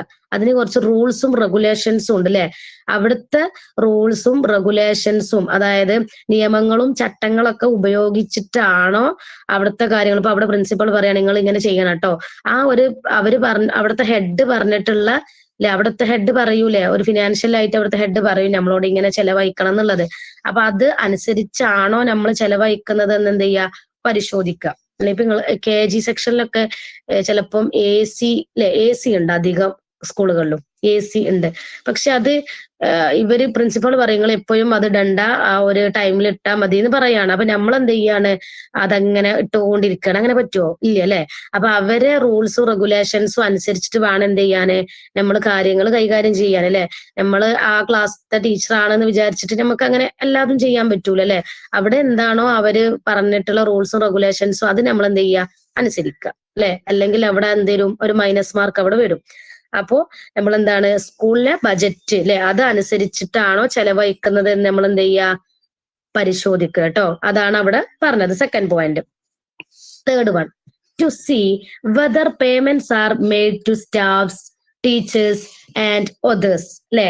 എന്താ അവിടെ പറഞ്ഞത്, അതായത് അധ്യാപകർക്കും അല്ലെ, പിന്നെന്താണ് അവിടുത്തെ ജീവനക്കാർക്കും അല്ലെങ്കിൽ മറ്റുള്ളവർക്കും അല്ലെ. മറ്റുള്ളവർ എന്ന് പറഞ്ഞാല് അറിയില്ലേ, അവിടുത്തെ ഇപ്പൊ അവിടെ സീപ്പേഴ്സ് ഉണ്ടാവും അല്ലെ, അവരൊക്കെ ഒരു സ്കൂളിന്റെ ഭാഗങ്ങളാണല്ലോ, അധ്യാപകർ മാത്രമല്ലല്ലോ. അപ്പൊ അധ്യാപകരും ജീവനക്കാരും മറ്റുള്ളവരും ഉണ്ടാവും, ഓഫീസിൽ വർക്ക് ചെയ്യുന്നവരും ടീച്ചേഴ്സും. പിന്നെ അവിടെ ബാക്കിയുള്ള കാര്യങ്ങളിലെ ഇപ്പൊ നമ്മൾ ഈ KG സെക്ഷൻ ഒക്കെ ആണെങ്കിൽ നമ്മളെ ടിഫിനൊക്കെ നമ്മളെ മക്കളുടെ കഴുകി കൊടുക്കാൻ അവിടെ വേറൊരു ആൾക്കാരുണ്ടാവും അല്ലെ, അവരും സാലറിക്ക് തന്നെയാണല്ലോ നിൽക്കുന്നത്. അപ്പൊ അവർക്കൊക്കെ പണം നൽകിയിട്ടുണ്ടോ എന്ന് എന്ത് ചെയ്യുക, അതായത് സാലറി കൊടുത്തിട്ടുണ്ടോ എന്ന് പരിശോധിക്കുക, ടെസ്റ്റ് ചെയ്യുക അല്ലെ. ടീച്ചേഴ്സിന്, സ്റ്റാഫ്സിന്, ബാക്കിയുള്ള ആൾക്കാർക്ക് അവർക്കൊക്കെ സാലറി കൊടുത്തിട്ടുണ്ടോ എന്ന് എന്ത് ചെയ്യുക, ചെക്ക് ചെയ്യുക കേട്ടോ. അതാണ് തേർഡ് പോയിന്റ്. ഇനി ഫോർത്ത് പോയിന്റ്സ് അല്ലെ. നമ്മൾ വിചാരിക്കൂല ഒരു സ്കൂളില് നമ്മൾ ടീച്ചേഴ്സ് ആണ് നമുക്ക് മാത്രമേ ഉള്ളൂ സാലറി, അങ്ങനെയൊന്നുമില്ല അല്ലെ. ഇപ്പൊ സ്കൂളുകൾ എന്ന് പറഞ്ഞാല് അവിടെ സ്റ്റാഫ്സ് ഉണ്ടാവും, പിന്നെ അവിടുത്തെ ടീച്ചേഴ്സ് ഉണ്ടാവും, അവിടെ ബാക്കിയുള്ള അല്ലെ അവിടുത്തെ അതായത് അടിച്ചു വാരുന്ന ആൾക്കാരൊക്കെ ഉണ്ടാവൂലേ, നമ്മളെ ക്ലാസ് ക്ലീൻ ചെയ്യാൻ വേണ്ടിയിട്ട്, നമ്മളെ എന്താണ് മക്കളെ ടിഫിൻ KGയിലൊക്കെയാണ് ലഞ്ച് ബോക്സ് ഒക്കെ അവർക്ക് കഴുകി കൊടുക്കുക. അവർക്കൊക്കെ എന്ത് ചെയ്യുക, സാലറി കിട്ടിയിട്ടുണ്ടോ എന്ന് എന്ത് ചെയ്യുക, ചെക്ക് ചെയ്യുക അല്ലെ. ചിലപ്പം ഈ ടീച്ചേഴ്സിന്റെ ആ ഒരു സാലറിയിൽ തന്നെ ഒരുക്കും ഉണ്ടാകും, കുറച്ചൊരു 1000 രൂപന്റെ ഒരു മാറ്റേ ഉണ്ടാവുള്ളൂ അല്ലെ. അവർക്കും ആ ഒരു സാലറി തന്നെയാണ് കിട്ടാറുള്ളത്. ഇനി നെക്സ്റ്റ് അഞ്ചാമത്തെ നോക്കാം കേട്ടോ. To maintain a good accounting system. To maintain a good accounting system എന്തേക്കാരം, ഒരു നല്ല അക്കൗണ്ടിങ് സിസ്റ്റം നിലനിർത്തുക അല്ലെ. അല്ലെങ്കിൽ നമ്മൾ അക്കൗണ്ടിങ് സിസ്റ്റം എപ്പോഴും കറക്റ്റ് ആയിരിക്കണം. ഞാൻ പറഞ്ഞിരുന്നു ഏതൊരു ക്ലാസ്സിൽ അല്ലെ, നമ്മൾ അക്കൗണ്ടിങ് സിസ്റ്റം നമ്മൾ എന്തെങ്കിലും സാലറി അല്ലെങ്കിൽ ഒരു ഫീസ് അടിച്ചതിന്റെ ബാലൻസ് അവിടെ എഴുതാതിരിക്കുക. അങ്ങനെയൊക്കെ വന്നാല് ഇപ്പൊ നമുക്കറിയാം ഒരു സീറോക്ക് തന്നെ നല്ല വാല്യൂ ഉണ്ട്. ഒരു സീറോ ഇപ്പൊ 100 അല്ലെങ്കിൽ 1000 ഒരു സീറോ നമ്മൾ അവിടെ ആ അക്കൗണ്ടിങ് സിസ്റ്റത്തിൽ ഇടാൻ മറന്നു പോയാൽ എന്ത് ചെയ്യാൻ ആകെ പെൻഡിങ് ആവും അല്ലെ. അപ്പൊ ഒരു നല്ല അക്കൗണ്ടിങ് സിസ്റ്റം നമ്മൾ എന്ത് ചെയ്യണം, നിലനിർത്തണം അല്ലെ. ഇനി നമ്മൾ അവിടെ ഒരു സ്കൂളിൽ നമുക്ക് എന്ത് ചെയ്യാൻ പറ്റും, നിങ്ങൾക്ക് സ്കൂളിൽ ടീച്ചറായിട്ട് കയറാം, അക്കൗണ്ടന്റ് ആയിട്ടൊക്കെ കയറാൻ പറ്റും അല്ലെ. അക്കൗണ്ടിങ് സിസ്റ്റം എന്ന് പറയുമ്പോൾ നമ്മളൊരു വീക്ക് അവിടെ നിന്നാൽ തന്നെ നിങ്ങൾക്ക് ആ ഒരു കമ്പ്യൂട്ടറുമായിട്ട് ടച്ച് ഉണ്ടെങ്കിൽ നിങ്ങൾക്ക് അത് MTTC പഠിച്ച ആൾക്കാർക്ക് ആ ഒരു വർക്കും കൂടെ അവിടെ ചെയ്യാൻ പറ്റും അല്ലെ. കാരണം എന്നും സെയിം വർക്കാണല്ലോ, വ്യത്യസ്ത വർക്കുകൾ വരുമ്പോൾ നമുക്ക് ബുദ്ധിമുട്ടുള്ളൂ. സെയിം വർക്ക് ആകുമ്പോൾ ആ ഒരു ഓഫീസ് സിസ്റ്റത്തിൽ നിങ്ങൾക്ക് ആ ഒരു വർക്കും കൂടെ ചെയ്യാൻ പറ്റും. ഇതിൽ അക്കൗണ്ടിങ് പഠിച്ച ആൾക്കാരൊക്കെ ഉണ്ടാവും ചിലപ്പോൾ അല്ലെ, ടാലി അതായത് PGDCA അങ്ങനെ ചില ആൾക്കാരില്ലേ, കമ്പ്യൂട്ടർ അറിയുന്ന ആൾക്കാരില്ല. ഇതില് ഒരു ടീച്ചറില്ലേ കുറച്ച് കമ്പ്യൂട്ടർ അറിഞ്ഞിരിക്കണം നല്ലൊരു കാര്യമാണ് അല്ലെ. അതായത് ഫുൾ അറിയണമെന്നില്ല, ബേസ് അറിഞ്ഞിരുന്നാ മതി. അതിലുണ്ടല്ലോ പിന്നെ എന്താ വേർഡ്, എന്താണ് MS ഓഫീസ്, അങ്ങനത്തെ കുറച്ച് കാര്യങ്ങളുണ്ട് അല്ലെ. നമ്മളിപ്പോ പ്രിന്റ് എടുക്കാനൊക്കെ നമ്മൾക്ക് അറിഞ്ഞിരുന്നാല് ഭയങ്കര സുഖമാണ്. എന്താന്ന് വെച്ചാല് ഇപ്പം നമുക്ക് തന്നെ സ്വയം എടുക്കാം, അവിടെ അക്കൗണ്ടിനോട് ചോദിക്കേണ്ട ആവശ്യമില്ല. അപ്പൊ ആ ഒരു ടീച്ചർക്ക് അവിടെ ഒന്നും കൂടെ വാല്യൂ ഉണ്ടാവും, പെട്ടെന്ന് സ്കൂളുകളും കിട്ടും. അങ്ങനെ എന്താ അറിയോ, കാരണം ഒരു ഇവര് ടീച്ചിങ് കൊടുക്കും, എന്നാ ഇവർക്ക് കമ്പ്യൂട്ടർ അറിയാന്നുണ്ടെങ്കിൽ അവിടെ പെട്ടെന്ന് നമുക്ക് സ്കൂളുകളിലൊക്കെ എന്ത് ചെയ്യാൻ പറ്റും, കേറാൻ പറ്റും അല്ലെ. അപ്പൊ ഇതിൽ ബേസ് അറിയുന്ന ആൾക്കാരില്ലേ, കമ്പ്യൂട്ടർ സിസ്റ്റത്തിൽ ചെറുതായിട്ടൊക്കെ അറിയാത്തവരൊന്നും ഉണ്ടാവില്ല. എല്ലാവരുടെ കയ്യിലും ലാപ്പും കാര്യങ്ങളൊക്കെ ഉള്ളതുകൊണ്ട് അല്ലെ, അത്യാവശ്യം എല്ലാവർക്കും അറിയാവുന്ന തന്നെ കാരം അല്ലെ. വേർഡൊക്കെ അറിയൂലേ, ടൈപ്പ് ചെയ്യാനൊക്കെ അറിയൂലേ അല്ലെ. ആർക്കും അറിയൂലേ? അറിയൂലേ? എനിക്ക് തോന്നുന്നുണ്ട് നിങ്ങൾക്ക് എല്ലാവർക്കും അത് അറിയുന്നുള്ളതാണ് എന്റെ ഒരു വിശ്വാസം. അറിയാം. കാരണം എല്ലാവരുടെ കയ്യിലും ലാപ്ടോപ്പ് ഒക്കെ ഉള്ളതുകൊണ്ട് നമുക്ക് അതെന്താ ചെയ്യാൻ പറ്റും. അപ്പൊ ഈ പ്രിന്റ് എടുക്കുക അല്ലെ, പ്രിന്റ് എടുക്കലൊക്കെ പഠിച്ചാൽ നല്ലൊരു കാര്യമാണ്. നമുക്ക് ഒരാളെ വെയിറ്റ് ചെയ്യേണ്ട ആവശ്യമില്ല, നമുക്ക് തന്നെ സ്വയം പ്രിന്റ് എടുത്ത് കുട്ടികൾക്ക് കൊടുക്കാൻ പറ്റും അല്ലെ. അതും കൂടെ അതിന്റെ കൂടെ നിങ്ങൾക്ക് അറിഞ്ഞിരുന്നാല് നല്ലൊരു കാര്യമാണ് കേട്ടോ. ഓക്കെ, ഇനി നെക്സ്റ്റ് എന്താണ്, 6th one, to check whether the expenditure records are carefully kept എന്ന് പറഞ്ഞാൽ എന്താണ്, അതായത് നമ്മൾ അവിടെ എന്ത് ചെയ്തത്, ചെലവ് ചെയ്തിട്ടുള്ള രേഖകൾ ഉണ്ടാവും, അതെന്ത് ചെയ്യാ, നന്നായിട്ട് പെർഫെക്റ്റ് ആയിട്ട് സൂക്ഷിച്ചിട്ടുണ്ടോ എന്ന് എന്ത് ചെയ്യാ, പരിശോധിക്കുക. അതായത് നമ്മൾ ഓരോ കാര്യങ്ങൾ അവിടെ ഫീസ് അടച്ചതെന്ന് മാത്രമല്ല, നമ്മൾ ചിലപ്പോൾ ബിൽഡിങ്ങിന്റെ ക്യാഷ്, അങ്ങനെ ഓരോ ക്യാഷുകൾ നമുക്ക് അവിടെ കൊടുക്കാനുണ്ടാവും. അപ്പൊ അതൊക്കെ അതിൽ അതായത് ചെലവിന്റെ രേഖകൾ ഉണ്ടാവും ഇല്ലേ, അത് നമ്മൾ കറക്റ്റ് ആയിട്ട് എന്ത് ചെയ്യാ, പെർഫെക്റ്റ് ആയിട്ട് അത് സൂക്ഷിച്ചിട്ടുണ്ടോ എന്ന് എന്ത് ചെയ്യാ, പരിശോധിക്കുക അല്ലെ. അത് നമ്മൾ ടെസ്റ്റ് ചെയ്യണം. ഇപ്പൊ ഇവിടെ അതായത് ഞാൻ പറഞ്ഞല്ലോ ഗ്ലോബൽ അക്കാദമി, അപ്പൊ അവിടെ നമ്മൾ ആ വർക്ക് ചെയ്ത സമയത്ത് നമുക്ക് അറിയില്ലായിരുന്നു കേട്ടോ. ഞാനൊരു ഇത് പറഞ്ഞു തരികയാണ്. അവിടെ നമ്മളെ മേശ, അതായത് അവിടുത്തെ ടേബിൾ ഉണ്ടല്ലോ, ടേബിളിന്റെ ഉള്ളില് എലി ഉള്ളത് അതായത് എലിനെ ഞങ്ങൾ കണ്ടില്ല. അതായത് എന്നിട്ട് SLCന്റെ ബുക്ക് ഉണ്ടല്ലോ, ഒരു സ്റ്റുഡന്റിന്റേത് പകുതി എന്ന് വെച്ചാൽ ആ സൈഡ് ഫുള്ള് കാർന്നു തന്നു. എന്നിട്ട് അതിന് സാറ് കുറെ നടന്നിട്ടുണ്ട് അത് റെഡിയാക്കാൻ വേണ്ടിയിട്ട്. അപ്പൊ നമുക്ക് അറിയൂല അല്ലെ. അപ്പൊ നമ്മള് അങ്ങനത്തെ കാര്യങ്ങളൊക്കെ ഇടയ്ക്ക് എന്ത് ചെയ്യാ, ചെക്ക് ചെയ്ത് നോക്കുക. അതന്നെ. അപ്പൊ ഞാനത് ജസ്റ്റ് ഒന്ന് ഓപ്പൺ ആക്കിയപ്പോഴാണ് സംഭവം കണ്ടത്. അല്ലെങ്കിൽ അതാ മൊത്തത്തിൽ SLC ബുക്ക് കംപ്ലീറ്റ് അത് ആ എലി കഴിക്കുമായിരുന്നു. പക്ഷെ നമുക്ക് അറിയൂലല്ലേ. അങ്ങനെ പിന്നെയാണ് അവിടുത്തെ പ്രിൻസിപ്പൾ അവിടെ അങ്ങനെ ഉണ്ടാവലുണ്ട് എന്ന്. ആദ്യം അത് ഒരു ഓർമ്മ ഉണ്ടാവില്ല ഈ കാര്യം പറയാനുള്ളത്. അപ്പൊ നമ്മൾ ടേബിളിന്റെ ഉള്ളിലല്ലേ വെക്കുക. അപ്പൊ അത് ജസ്റ്റ് ഒന്ന് തുറന്നു നോക്കിയപ്പോഴാണ് അതിൽ എലി ഉണ്ട്. അതുപോലെ ആകെ പേപ്പറൊക്കെ ആകെ കീറി പറഞ്ഞിട്ടുണ്ട്. അതായത് നമ്മളൊരു കവറിലാക്കി വെച്ചത് ഒരാളത് മാത്രം കേട്ടോ. അത് പിന്നെ റെഡിയാക്കി ഇപ്പൊ കൊടുത്തു. പക്ഷെ നമ്മള് സാറ് കുറെ മെനക്കിട്ടു അതിന് വേണ്ടിയിട്ട്. കാരണം അത് നന്നാക്കാൻ 3000-4000 രൂപ ഒക്കെ ആയിട്ടുണ്ട്. കാരണം നമ്മളത് ഓല് തന്ന പോലെ നമുക്ക് തിരിച്ചു കൊടുക്കണല്ലോ. നമ്മളടുത്ത് പറ്റിയ ഫോൾട്ടാണ്, എലി വന്ന് കഴിച്ചതാണ്. പക്ഷെ അതപ്പൊ കണ്ടതുകൊണ്ട് രക്ഷപ്പെട്ടു, അല്ലെങ്കിൽ കംപ്ലീറ്റ് പോയിരുന്നു. സൈഡ് ഭാഗമാണ് മൊത്തത്തിൽ പോയത്. അതുകൊണ്ട് പിന്നെ വലിയ ബുദ്ധിമുട്ടുണ്ടായിട്ടില്ല. പിന്നെ കൊടുത്തു കേട്ടോ. അപ്പൊ നമ്മള് ഒരു ഇതില് എന്ത് ചെയ്യാ, വർക്കൊക്കെ ചെയ്യുകയാണെങ്കിൽ നിങ്ങൾ അങ്ങനെ കാര്യങ്ങളൊക്കെ നോക്കണം കേട്ടോ. ചെക്ക് നിങ്ങൾക്ക് അറിയാൻ പറ്റും, കൂറകളൊക്കെ ഉണ്ടാവും അധികം അല്ലെ. ഞാൻ ആദ്യം വിചാരിച്ചു കൂറ ആയിരിക്കും എന്നാണ്. പക്ഷെ പിന്നെയാണ് എലിനെ സൈഡിൽ കണ്ടത്. ആകെ ടെൻഷനായി പോയി. കാരണം നമുക്ക് അറിയാൻ പറ്റും SLC ബുക്കാണ്. പിന്നെ നമുക്ക് അത്രയും നമ്മളത്രയും കൊണ്ട് നടക്കുന്ന സംഭവമാണല്ലോ SLC ബുക്കൊക്കെ. പകുതി ഇങ്ങനെ കാർന്ന് നിന്നാല് ബുദ്ധിമുട്ടുള്ള കാര്യം തന്നെയാണ്. എന്തായാലും ബാക്കിയുള്ളതൊന്നും കുഴപ്പമില്ല, ഒരാളത് മാത്രം. അതിപ്പോ കൊടുത്തു കേട്ടോ. 3 വർഷങ്ങൾക്ക് മുമ്പ് നടന്ന ഒരു കാര്യമാണ്. ഓക്കെ, അപ്പൊ to check whether the expenditure records are carefully kept. അപ്പൊ നമ്മൾ ചെലവ് ചെയ്തിട്ടുള്ള രേഖകൾ ഉണ്ടാവും, അത് ചെയ്യാ, പെർഫെക്റ്റ് ആയിട്ട് നമ്മൾ എന്ത് ചെയ്യാ, പരിശോധിക്കുക അല്ലെ. പെർഫെക്റ്റ് ആയിട്ട് വെക്കുക. എന്നിട്ട് നമ്മൾ എന്ത് ചെയ്യുക, അതൊന്ന് പരിശോധിക്കുക അല്ലെ.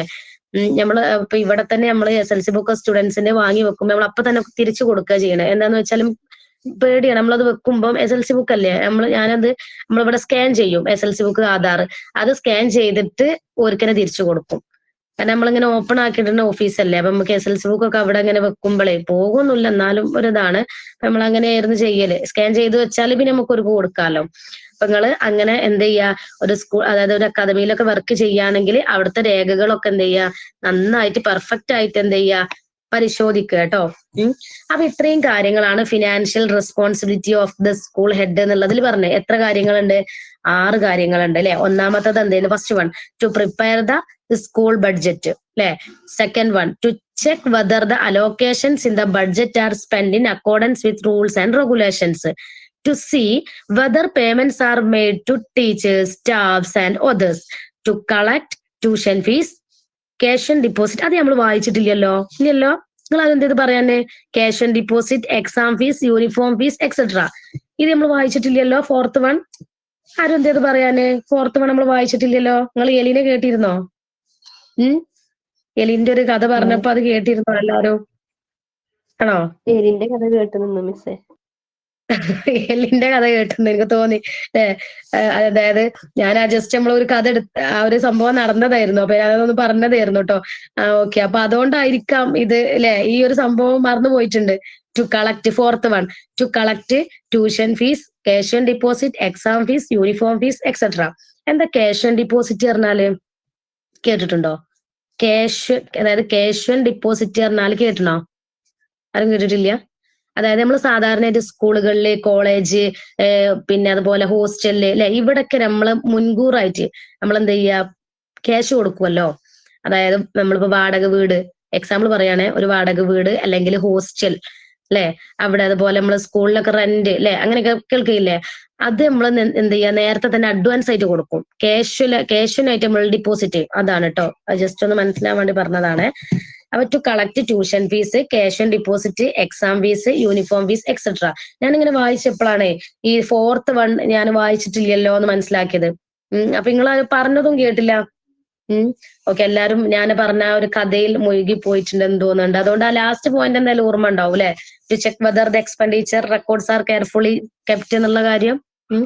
ഓക്കെ, അപ്പൊ നമ്മൾ എന്തൊക്കെയാ പറഞ്ഞ, ഫീസ് അല്ലെ, cash and deposit, exam fee, uniform fees, ഇതൊക്കെ നമ്മൾ എന്ത് ചെയ്യുക, കളക്ട് ചെയ്യുക, ശേഖരിക്കുക കേട്ടോ. ക്യാഷിന് എന്താ മനസ്സിലായില്ലേ? ക്യാഷ് ആൻഡ് ഡിപ്പോസിറ്റ് എന്ന് പറഞ്ഞാല് നമ്മളിപ്പോ ഈ മുൻകൂറായിട്ട്, നമ്മളിപ്പോ ഒരു റെന്റിന് ഒരു വീട് എടുക്കുകയാണെങ്കിൽ അതിന് മുൻകൂറായിട്ട് നമ്മൾ എന്ത് കൊടുക്കും, അവിടെ പൈസ കൊടുക്കും അല്ലെ, അഡ്വാൻസ് നമ്മൾ കൊടുക്കേണ്ടി വരും. ആ ഒരു സംഭവമാണ് കേട്ടോ. അപ്പൊ ഫീസിന്റെ കാര്യം മനസ്സിലായില്ലേ? ഫീസിന്റെ കാര്യം മനസ്സിലായില്ലേ? Fees, cash and deposit, exam fee, uniform fees, ഇതൊക്കെ എന്ത് ചെയ്യുക, കളക്ട് ചെയ്യുക.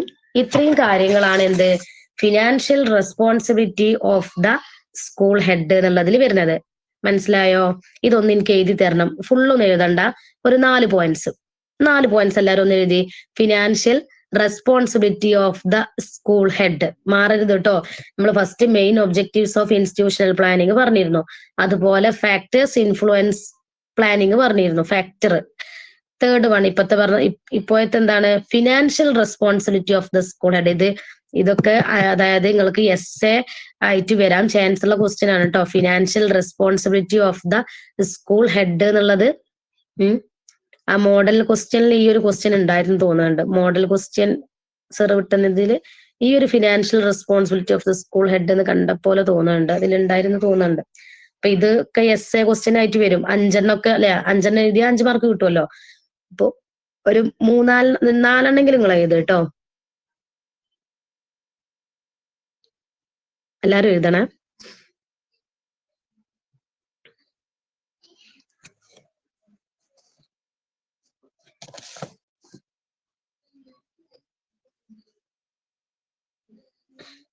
എഴുതിയോ? എല്ലാരും എഴുതണം കേട്ടോ.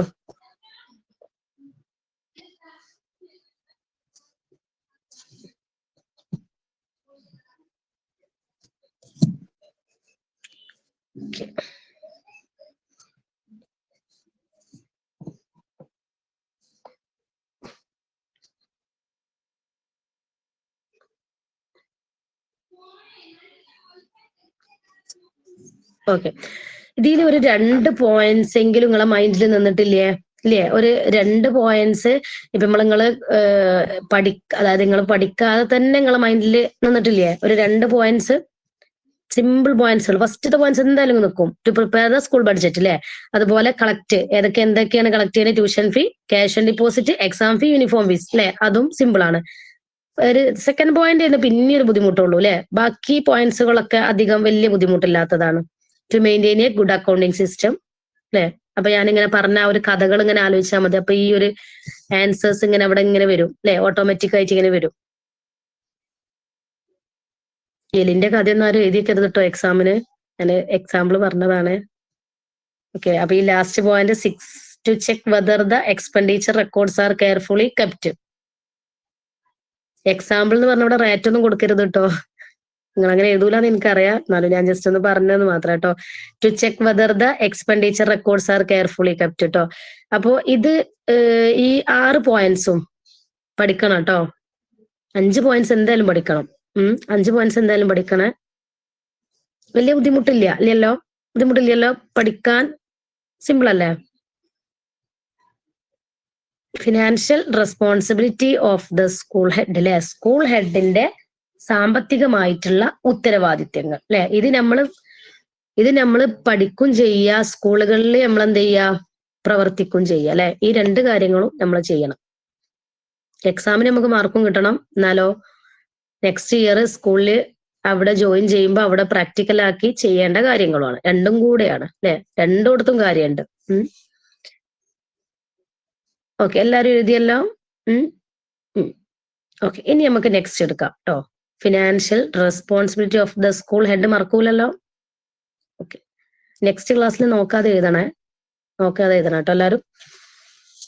ഇതെല്ലാരും നോക്കി എഴുതിയത് അല്ലെ, നോക്കി എഴുതിയല്ലോ ഇതില് എല്ലാരും അല്ലെ. ഇതിപ്പോ നോക്കി എഴുതി കുഴപ്പമില്ല, നമ്മളിപ്പോ എടുത്ത ക്ലാസ് അല്ലേ, കുഴപ്പമില്ല. എന്നാലും നിങ്ങൾക്ക് എഴുതുമ്പം എന്ത് ചെയ്യും, ഒന്ന് ആ ഒരു മനസ്സിലാവും അല്ലെ. പിന്നെ നിങ്ങൾ ഒന്നും കൂടെ ബുക്ക് ഒന്ന് വായിച്ചു നോക്കുമ്പോൾ ഒന്നും കൂടെ ക്ലിയർ ആവും. എന്നാലും ഇതിൽ നിങ്ങളെ മൈൻഡിൽ നിൽക്കുന്ന പോയിന്റ്സ് ഉണ്ട്. ഏതൊക്കെയാ അറിയോ? To maintain a good accounting system, നല്ല അക്കൗണ്ടിങ് സിസ്റ്റം ഉണ്ടാകുക, അത് നിങ്ങൾക്ക് കിട്ടും. പിന്നെ collect tuition fee, cash and deposit, exam fee, uniform fees, അതും നിൽക്കും. പിന്നെ ഫസ്റ്റ് പോയിന്റും, പിന്നെ ബാക്കി 3 പോയിന്റ്സ് ഒന്ന് പഠിച്ചാൽ മതി കേട്ടോ. പിന്നെ ടീച്ചേഴ്സിനും സ്റ്റാഫിനും ബാക്കിയുള്ള ആൾക്കാർക്കൊക്കെ എന്ത് കൊടുക്കുന്നത്, പേയ്മെന്റ് കൊടുക്കുന്നത്, അതും നിൽക്കും. നിങ്ങളിപ്പോ ഇതുപോലെ തന്നെ ഇതേപോലെ എക്സാമിന് എഴുതണമെന്നൊന്നുമില്ല, കണ്ടന്റ് ഉണ്ടായാൽ മതി അല്ലെ. അപ്പൊ ഈസ് വാസ് എന്നൊന്നും തെറ്റിദ്ധരിച്ചിട്ടൊന്നും കുഴപ്പമൊന്നുമില്ല, ഗ്രാമർ ഒന്നും നമ്മൾ ഇതിൽ നോക്കൂല. ആ ഒരു കണ്ടന്റ് ഉണ്ടായാൽ മതി. ഇപ്പൊ ഇതേപോലെ നമ്മൾ ഇങ്ങനെ കാണാതെ പഠിച്ചതിന് അങ്ങനൊന്നുമില്ല. നിങ്ങൾ ആ ഒരു കണ്ടന്റ് ഉണ്ടായാൽ തന്നെ നമുക്ക് എന്ത് ചെയ്യും, മാർക്ക് കിട്ടും അല്ലെ. അപ്പൊ അവിടെ ടു അങ്ങനെ എന്താ ഇംഗ്ലീഷ് അല്ലല്ലോ, അപ്പൊ അങ്ങനെ ആ ഒരു സ്പെല്ലിംഗ് മിസ്റ്റേക്ക് നിങ്ങൾ നന്നായിട്ട് നോക്കണേ. പക്ഷെ ഈ ഒരു ടു അങ്ങനെയൊക്കെ വരുന്നുണ്ടല്ലോ, അതൊന്നും മാറി വിചാരിച്ച് കുഴപ്പമില്ല, കണ്ടന്റ് ഉണ്ടായാൽ മതി. സംഭവം അതിലുണ്ടായാൽ തന്നെ നമുക്ക് അതിൽ മാർക്ക് കിട്ടും. ഓക്കെ, ഇനി നമുക്ക് നെക്സ്റ്റ് നോക്കാം. Types of fees collected in schools അല്ലെ. Types of fees collected in schools. ഇനിയിപ്പോ നിങ്ങൾ സ്കൂളിലേക്ക് പോവുകയാണ് അല്ലെ, സ്കൂളിലേക്ക് പോവുകയാണ്, അവിടെ കുറച്ച് കാര്യങ്ങൾ ചെയ്യാനുണ്ട്. സ്കൂളിൽ പോയാൽ മാത്രം മതിയോ, നമ്മൾ ക്ലാസ് എടുത്താൽ മാത്രം മതിയോ, എന്തൊക്കെ കാര്യങ്ങൾ ചെയ്യാണ്ടാവുക ഒന്ന് വായിച്ചു നോക്കാട്ടോ. ഫസ്റ്റ് എത്ര പോയിന്റ്സ് ഉണ്ട്? 5 പോയിന്റ്സ് ഉണ്ട്. 5 പോയിന്റ്സ് ഉണ്ട്. Opening fees, tuition fees. നമ്മളിപ്പോ ഇതിന്റെ മുമ്പ് പറഞ്ഞ കാര്യങ്ങൾ എന്തായിരുന്നു, ഒന്നും കൂടെ നമുക്കതൊന്ന് നോക്കാം. അതായത് main objectives of institutional planning. മറക്കൂല ഇല്ലല്ലോ. ഏതൊക്കെയായിരുന്നു? Teaching learning methods, co curricular activities, outcome of the students അല്ലെ. ഇത്രയും നമ്മൾ പറഞ്ഞിരുന്നു. പ്രൊഫഷണൽ ഡെവലപ്മെന്റ് ഓഫ് ടീച്ചേഴ്സ്, അതാണ് എന്ത്, ഇൻസ്റ്റിറ്റ്യൂഷണൽ പ്ലാനിങ് ഓഫ് ഒബ്ജക്റ്റീവ്സ് ആണ് കേട്ടോ, മാറരുത്. Next factors, equipment factor, time factor, work factor, അതും മാറരുത് കേട്ടോ. ഇങ്ങനത്തെ സംഭവങ്ങളൊക്കെ നമ്മൾ നന്നായിട്ട് നോട്ട് ചെയ്ത് വെക്കണേ. പിന്നെ നമ്മൾ എടുത്തതാണ് financial responsibility of the school head. അത് നമ്മൾ ഇപ്പൊ എടുത്തത് അല്ലെ. നമ്മൾ ക്വസ്റ്റ്യൻ നന്നായിട്ട് നോക്കിയിട്ട് വേണം ആൻസർ ചെയ്യാന്. To prepare the school budget, പിന്നെ എന്ത് ചെയ്യുന്നു, to collect tuition fees, cash and deposit, exam fees, uniform fees, അങ്ങനത്തെ കാര്യങ്ങളാണ് ഫിനാൻഷ്യൽ റെസ്പോൺസിബിലിറ്റി വരുന്നത്. ഓക്കെ, ഇനി നെക്സ്റ്റ് പറയാൻ പോകുന്നത് എന്താണ്, types of fees collected in schools. അതുകൊണ്ടാണ് മാറരുതെന്ന് വിചാരിച്ചിട്ടാണ് ഒന്നും കൂടെ ആദ്യം എടുത്തത്, ഒന്നും കൂടെ പറഞ്ഞത് കേട്ടോ. നമുക്ക് ആൻസറുകൾ പെട്ടെന്ന് കിട്ടും, പക്ഷെ ആ ക്വസ്റ്റ്യന് മാറാതെ നിൽക്കണം കേട്ടോ. ഇപ്പൊ നമ്മള് ചോദിച്ചാൽ നമുക്ക് പെട്ടെന്ന് ആൻസറുകൾ തന്നെ കിട്ടും, പക്ഷെ ക്വസ്റ്റ്യൻ നിങ്ങൾ എന്ത് ചെയ്യുക, നന്നായിട്ട് നോക്കുക കേട്ടോ.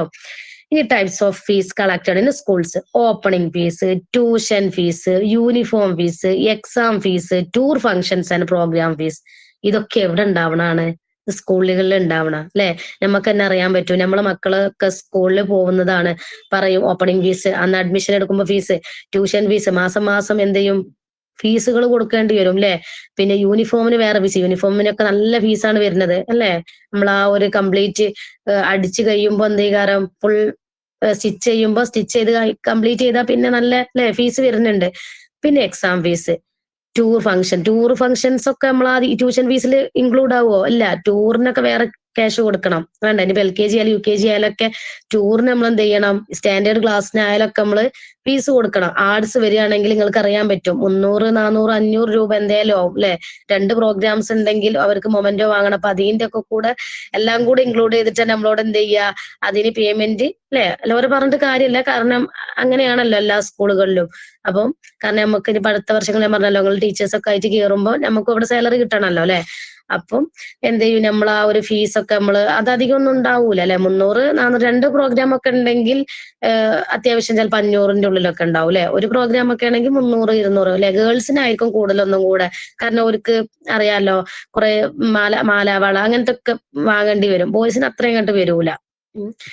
ഓക്കെ, അപ്പൊ ഓപ്പണിംഗ് ഫീസ് ഇതൊക്കെ നിങ്ങൾക്ക് അറിയാവുന്ന സംഭവങ്ങളാണ് അല്ലെ. അതായത് ഓപ്പണിംഗ് ഫീസ് ഒന്നും കൂടെ പറയാ.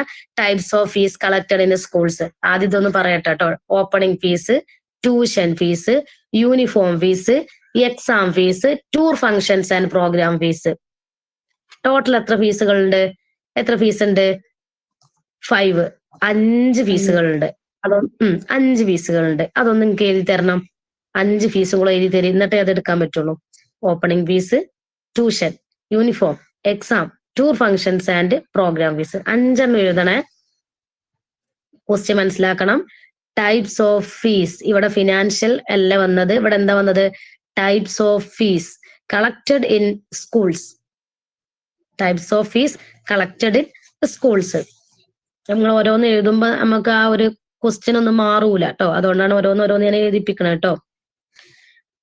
നമ്മൾ സ്കൂളുകളിൽ അവര് പിരിച്ചെടുത്തിട്ടുള്ള എന്താണ് ഫീസുകളുടെ കാര്യങ്ങളാണ് പറഞ്ഞത്. സ്കൂളുകളിൽ അവരിങ്ങനെ കളക്ട് ചെയ്യുമല്ലോ, അതിന്റെ ഫീസ്, അതിന്റെ കാര്യങ്ങളാണ് ഇവിടെ പറയുന്നത് കേട്ടോ. അപ്പൊ എല്ലാരും എഴുതുക, അതെല്ലാരും ഒന്ന് എഴുതണേ. കാരണം നമ്മൾ അടുത്തത് ടൂറാണ് വരുന്നത്. ടൂർ വരുന്നുണ്ട്, ഫീസ് വരുന്നുണ്ട്, പ്രോഗ്രാംസ് വരുന്നുണ്ട്. അപ്പൊ അതൊന്നും മാറാൻ പാടില്ല. അതുകൊണ്ടാണ് ഓരോന്ന് എഴുതിപ്പിക്കണത്. Opening fees, tuition, uniform, exam, tour functions and programme fees. മാറൂലല്ലോ, ഇതൊന്നും മാറരുത്. ഫിനാൻഷ്യൽ റെസ്പോൺസിബിലിറ്റി വേറെയാണ്, ഫീസുകൾ വേറെയാണ് കേട്ടോ. ഫീസ് വലിയ ബുദ്ധിമുട്ടില്ല അല്ലെ. ഓപ്പണിംഗ് ഫീസും ട്യൂഷനും ഇതിനെ കുറിച്ചിട്ട് നമ്മളൊന്ന് പറയാനുണ്ട്. ഓരോ ഫീസിനെ കുറിച്ചിട്ടും പറയാനുണ്ട് കേട്ടോ. എഴുതിയല്ലോ. Opening, tuition, uniform, exam, tour functions and program കൊടുത്താൽ മതി കേട്ടോ. എക്സാമിന്റെ ടൈമിൽ നിങ്ങൾ ഓപ്പണിംഗ് ഫീസ് അങ്ങനെ തന്നെ എഴുതണേ. ട്യൂഷൻ ഫീസ് കേട്ടോ, ആ കൂടെ ഫീസ് എഴുതണം. ഇപ്പൊ നിങ്ങൾ ഇതിൽ എഴുതുമ്പോ കുഴപ്പമില്ല, എഴുതിയില്ലെങ്കിലും കുഴപ്പമില്ല. ഫൈനൽ എക്സാമിന് ഫീസും കൂടെ കൂട്ടി എഴുതണം കേട്ടോ. അവിടെ അങ്ങനെ ഇൻവെർട്ടഡ് കോമ ഇട്ട് വെക്കരുത്. ഒക്കെ ഫീ ആണ് വരുന്നതെന്ന് വിചാരിച്ചിട്ട് അവിടെ ഫീസ് തന്നെ എഴുതണം കേട്ടോ. ഓക്കെ, ഇനി നമ്മൾക്ക് പറയാം ഫസ്റ്റത്തെ ഫീസ് എടുത്ത് നോക്കാം. Opening fees. This fees is collected in the beginning of the educational year.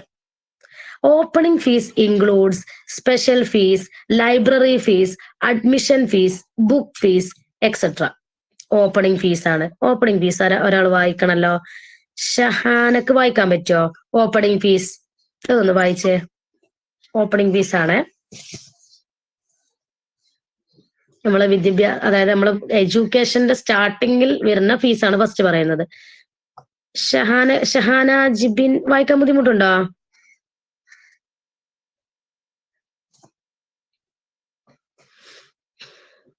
Hello, കേൾക്കണില്ലേ?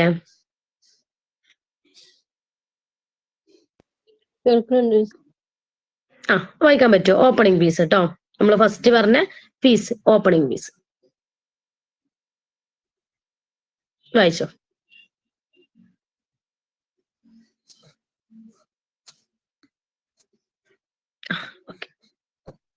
ഹലോ, വായിക്കുന്നില്ലേ? വായിക്കുന്നുണ്ടോ? മൈക്ക് ഓഫ് ആക്കി വായിക്കണോ?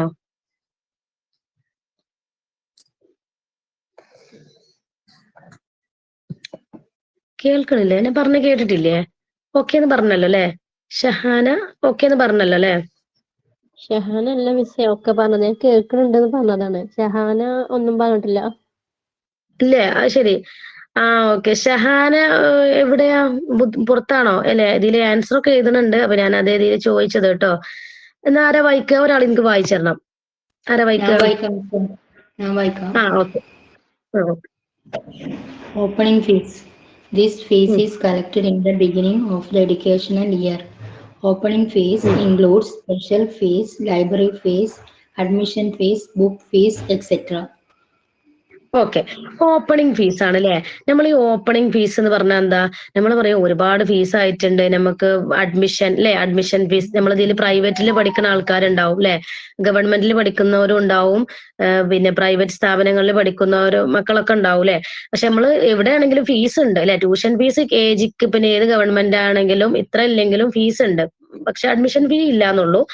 അപ്പൊ ഓപ്പണിംഗ് ഫീസ് നമുക്ക് നോക്കാം. എന്താണ് ഓപ്പണിംഗ് ഫീസ് എന്ന് പറഞ്ഞാല് അതായത് this fees is collected in the beginning of the educational year. നമ്മളെ വിദ്യാഭ്യാസത്തിന്റെ ആ ഫസ്റ്റ് അല്ലെ ആ ഒരു വർഷത്തിന്റെ സ്റ്റാർട്ടിങ്ങിൽ കൊടുക്കുന്ന ഫീസാണ് എന്ത് ഓപ്പണിംഗ് ഫീസ് എന്ന് പറഞ്ഞത്.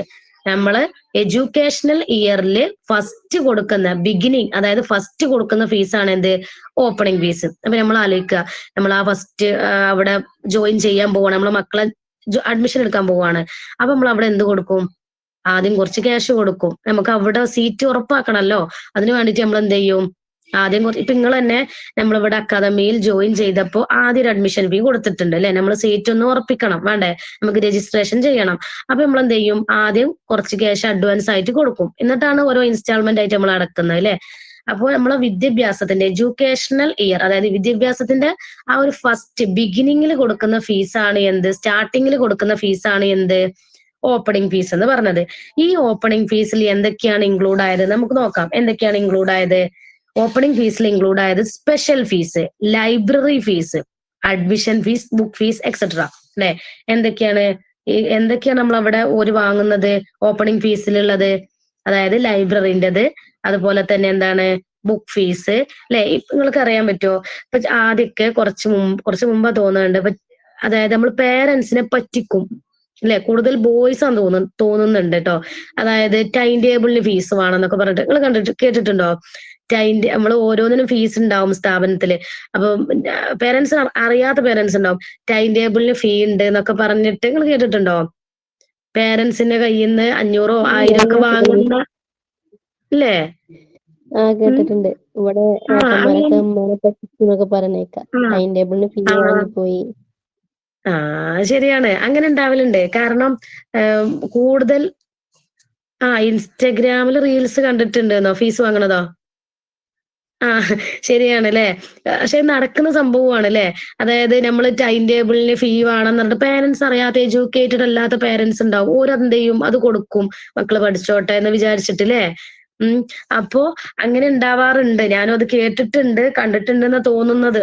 അങ്ങനെ ഇപ്പൊ നല്ല കുറച്ച് മുമ്പ് നമ്മൾ പ്ലസ് ടുവിലൊക്കെ പഠിക്കുന്ന ടൈമിൽ ഇപ്പൊ ഈ ഒരു പ്ലസ് ടുവിൽ ചില ബോയ്സ് ഉണ്ടാവും ഭയങ്കര ഒരു ഇതുള്ള, അതായത് ഒരു എന്താ പറയാ, ഓർക്കൊരു ഇതുള്ള, അതായത് ഇങ്ങനെ അങ്ങനെ ഉണ്ടാവൂല, അതായത് എല്ലാത്തിലും ചാടുന്ന ഒരു ബോയ്സ് ഉണ്ടാവും അല്ലെ? ഒരാളെ കൂടുതൽ ഉണ്ടാവല്ലേ? അതായത് വികൃതിയിലെ, അതായത് ഓർക്ക് എല്ലാത്തിലും ഇങ്ങനെ ഇൻക്ലൂഡ് ആയിട്ടുള്ള എല്ലാത്തിലും ഓല ഉണ്ടാവും. അപ്പൊ അതില് അവരും ഇങ്ങനെ ഫീ വാങ്ങുന്ന ആൾക്കാരുണ്ടാവലുണ്ട്. അങ്ങോട്ട് പ്രിൻസിപ്പാള് അതിന് മീറ്റിങ്ങിലൊക്കെ ആ ഒരു കാര്യം അവിടെ എടുത്ത് പറയാറുണ്ട്. കാരണം പേരൻസിന് അറിയാത്ത പേരൻസ് ഉണ്ടാവുമല്ലോ. പക്ഷെ ഇപ്പത്തെ പേരൻസ് ഒക്കെ അതിന് നേരെ ഓപ്പോസിറ്റ് ആട്ടോ. കാരണം എന്താന്ന് വെച്ചാല് ഇപ്പത്തെ പേരൻസ് അത്യാവശ്യം എല്ലാവരും എഡ്യൂക്കേറ്റഡാ. കാരണം അപ്പൊ അവർക്ക് അറിയാം, അപ്പൊ പറ്റിക്കാനൊന്നും പറ്റൂല അല്ലെ? അപ്പൊ ഇതിൽ ഓപ്പണിംഗ് ഫീസ് എന്ന് പറഞ്ഞാല് this fees is collected in the beginning of educational year. നമ്മളെ സ്കൂളിൽ, അതായത് നമ്മളവിടെ സ്റ്റാർട്ടിങ്ങിൽ കൊടുക്കുന്ന ഫീസാണ് എന്ത് ഓപ്പണിംഗ് ഫീസ് എന്ന് പറഞ്ഞത്. ബിഗിനിങ്ങിൽ കൊടുക്കുന്ന ഫീസാണ് ഓപ്പണിംഗ് ഫീസ് എന്ന് പറഞ്ഞത്. ഈ ഓപ്പണിംഗ് ഫീസിൽ ഇൻക്ലൂഡ് ആയിട്ടുള്ളത് എന്താണ്? അവിടെ സ്പെഷ്യൽ ഫീസ് ഉണ്ടാകും, ലൈബ്രറി ഫീസ് ഉണ്ടാവും, അഡ്മിഷൻ ഫീസ് ഉണ്ടാവും, ബുക്ക് ഫീസ് ഉണ്ടാവും അല്ലെ? ഇത്രയും ഫീസുകളൊക്കെ അവിടെ ഉണ്ടാവും. അപ്പൊ ലൈബ്രറി ഫീസ് എന്നൊക്കെ പറഞ്ഞാല് ചിലപ്പോ ലൈബ്രറികളിൽ ഇപ്പൊ ഞങ്ങളൊക്കെ പഠിച്ചിരുന്ന സമയത്ത് ലൈബ്രറിയിൽ ഫീസ് കൊടുക്കാനുണ്ടായിരുന്നു കേട്ടോ.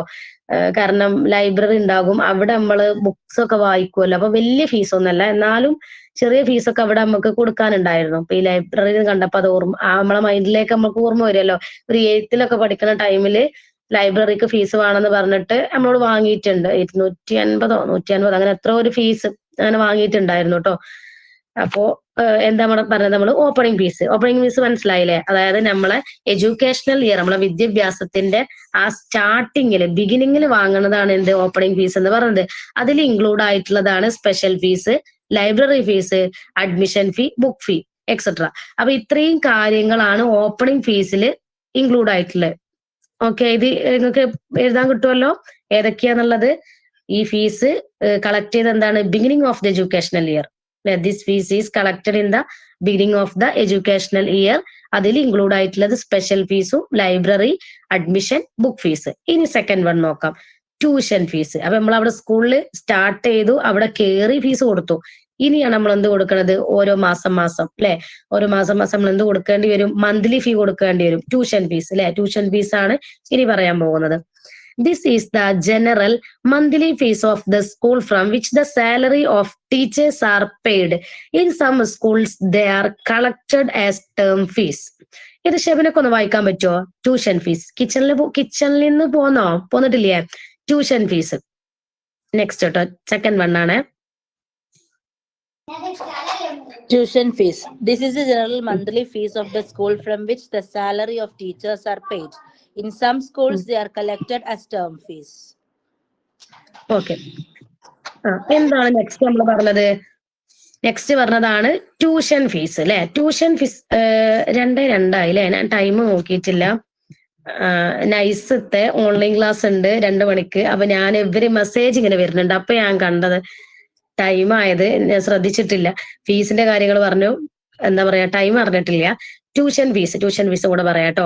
This is the general monthly fees of the school from which the salary of teachers are paid. In some schools they are collected as term fees. Tuition fees എന്ന് പറഞ്ഞാൽ എന്താണ്? ട്യൂഷൻ ഫീസിൽ നിന്നാണ് ആർക്ക് സാലറി കൊടുക്കുന്നത്? ആർക്കേക്കാരം salary കൊടുക്കുക tuition ഫീസിന്? Teachers. ടീച്ചേഴ്സ് അല്ലേ. കാരണം ഓരോ സ്റ്റുഡൻസും അവിടെ പെൻഡിങ് ആയാലും, ഫീസ് പെൻഡിങ് ആയാലും നമ്മള് ടീച്ചേഴ്സിന് എന്ത് കിട്ടൂല? സാലറി കിട്ടൂല അല്ലെ. നമ്മൾ എന്തായാലും അത് കൊടുക്കേണ്ടി വരും. അപ്പൊ നമ്മൾ ആ കറക്റ്റ് ആ ഒരു ഇൻസ്റ്റാൾമെന്റ് കറക്റ്റ് അടച്ചാൽ നമുക്ക് ബുദ്ധിമുട്ടുണ്ടാവില്ല അല്ലെ. അല്ലെങ്കിൽ എന്തേകാരം എല്ലാം കൂടെ ഒരുമിച്ചാവുമ്പോൾ അതൊരു ബുദ്ധിമുട്ടാവും. അപ്പോ ട്യൂഷൻ ഫീസ് എന്ന് പറഞ്ഞാൽ എന്താണ്? അധ്യാപകർക്ക്, ടീച്ചേഴ്സിന് സാലറി കൊടുക്കുന്നത്, അതായത് അവിടെ സാലറി കൊടുക്കുന്നതാണ് എന്ത്? ആ ഒരു പൊതുവായ ഫീസാണ് എന്ത്? ട്യൂഷൻ ഫീസ് എന്ന് പറഞ്ഞത്. This is the general monthly fees of the school from which the salary of teachers are paid. ടീച്ചേഴ്സിന് സാലറി കൊടുക്കുന്നതാണ് എന്ത്? ട്യൂഷൻ ഫീസ് എന്ന് പറഞ്ഞത്. In some schools they are collected as term fees. പക്ഷെ ചില സ്കൂളുകളിൽ അവിടെ എന്തായിട്ടുണ്ട്? ടേം ഫീസ് ആയിട്ട് ഒരു കളക്ട് ചെയ്യുന്നുണ്ട് അല്ലെ. ചില സ്കൂളുകളിൽ അത് ടേം ഫീസ് ആയിട്ട് കളക്ട് ചെയ്യണോണ്ട് അതുപോലെ ടീച്ചേഴ്സിന് പേയ്മെന്റ് കൊടുക്കുന്നതാണ് എന്ത്? ട്യൂഷൻ ഫീസ് എന്നുള്ളത്. അപ്പൊ നമ്മളിന്ന് 2 കാര്യങ്ങളാ പറഞ്ഞത്. ഓപ്പണിംഗ് ഫീസ് പറഞ്ഞു, ട്യൂഷൻ ഫീസ് പറഞ്ഞു. ഇനി നമുക്ക് ബാക്കി യൂണിഫോം ഫീസും എക്സാം ഫീസും ടൂർ ഫംഗ്ഷൻസ് ആൻഡ് പ്രോഗ്രാം ഫീസും കൂടെ പറയാനുണ്ട്. പക്ഷെ നമ്മൾ ഇപ്പൊ ഇന്ന് പറഞ്ഞത് ഓപ്പണിംഗ് ഫീസും ട്യൂഷൻ ഫീസും. ഓപ്പണിംഗ് ഫീസ് എന്താന്ന് മനസ്സിലായല്ലോ? സ്റ്റാർട്ടിങ്ങിൽ കൊടുക്കുന്ന ഫീസാണ് എന്ത്? ബിഗിനിങ്ങിൽ കൊടുക്കുന്ന ഫീസാണ് ഓപ്പണിംഗ് ഫീസ്. അതിൽ ഇൻക്ലൂഡ് ആണ് library, admission, book fees. Tuition fees എന്തായിരുന്നു? ടീച്ചേഴ്സിന് പേയ്മെന്റ് കൊടുക്കണം അല്ലെ, ടീച്ചേഴ്സിന് സാലറി കൊടുക്കുന്നത്. അതുപോലെ ചില സ്ഥാപനങ്ങളിൽ അത് ടേം ഫീസ് ആയിട്ടും കൂടെ എന്ത് ചെയ്യുന്നുണ്ട്? അവര് കളക്ട് ചെയ്യുന്നുണ്ട്. ഇത്രയും കാര്യങ്ങളാണ് എന്ത് നമ്മൾ ഇന്ന് പറഞ്ഞ കേട്ടോ. Types of fees collected in schools എന്ന് പറഞ്ഞതിൽ ഓപ്പണിംഗ് ഫീസും ട്യൂഷൻ ഫീസും ആണ് എടുത്തത്. ഇത്രയും കാര്യങ്ങൾ മനസ്സിലായോ? ഒന്ന് മെസ്സേജ് അയക്കണേ. ഈ ഒരു 2 പോയിന്റ്സ് ബാക്കി നമുക്ക് നെക്സ്റ്റ് ക്ലാസ്സിൽ എടുക്കാം കേട്ടോ. നമ്മൾ ഇന്ന് എടുത്ത financial responsibility of the school head, അതില് next types of fees collected in സ്കൂൾസിൽ ഓപ്പണിംഗ് ഫീസും ട്യൂഷൻ ഫീസും. ഓക്കെ, അപ്പൊ ഞാൻ ഇന്നത്തെ നോട്ട്സ് ഞാൻ വിട്ടുതരണ്ട കേട്ടോ. ഓക്കെ, നിങ്ങൾ ഇതിന്റെ ഫിൽ ഇൻ ദ ബ്ലാങ്ക്സ് ഞാൻ വിട്ടുതരും. അത് നിങ്ങൾ നോട്ട്സിന്റെ ഓപ്പോസിറ്റ് സൈഡ് എഴുതണം. അത് നന്നായിട്ട് നോക്കണം കേട്ടോ. ഫിൽ ഇൻ ദ ബ്ലാങ്ക്സ് മറക്കരുത്, അതും ഇമ്പോർട്ടന്റ് ആണ്. കാരണം ഫിൽ ഇൻ ദ ബ്ലാങ്ക്സ് ഒരു 6-7 ഒരു മോഡൽ എക്സാമിൽ നമ്മൾ കണ്ടിട്ടുണ്ട് കേട്ടോ. അപ്പൊ അതും ഇമ്പോർട്ടന്റ് ആണ്. അപ്പൊ അത് നിങ്ങൾ നന്നായിട്ട് നോക്കണം കേട്ടോ. നമ്മൾ ഫിൽ ഇൻ ദ ബ്ലാങ്ക്സ് അല്ലെ 1 വേർഡ് അല്ലേ മാറ്റി നിർത്തരുത്, അത് ഇമ്പോർട്ടന്റ് ആണ് കേട്ടോ. അതുപോലെ 1 വേർഡ് ക്വസ്റ്റ്യനും, പിന്നെ ഷോർട്ട്, പിന്നെ എസ് ഓർ ക്വസ്റ്റ്യൻസ് ആയിരിക്കും ഉണ്ടാവുക. ഇത്രയും കാര്യങ്ങൾ ക്ലിയർ ആയിരുന്നാ മതി. ഓക്കെ, അപ്പോ നമ്മൾ ബാക്കി നെക്സ്റ്റ് ക്ലാസ്സിൽ എടുക്കാം കേട്ടോ. റെക്കോർഡ് ആയിട്ടുണ്ടാവും എന്ന് വിചാരിക്കണ്. അപ്പൊ okay, C you next class. Bye bye.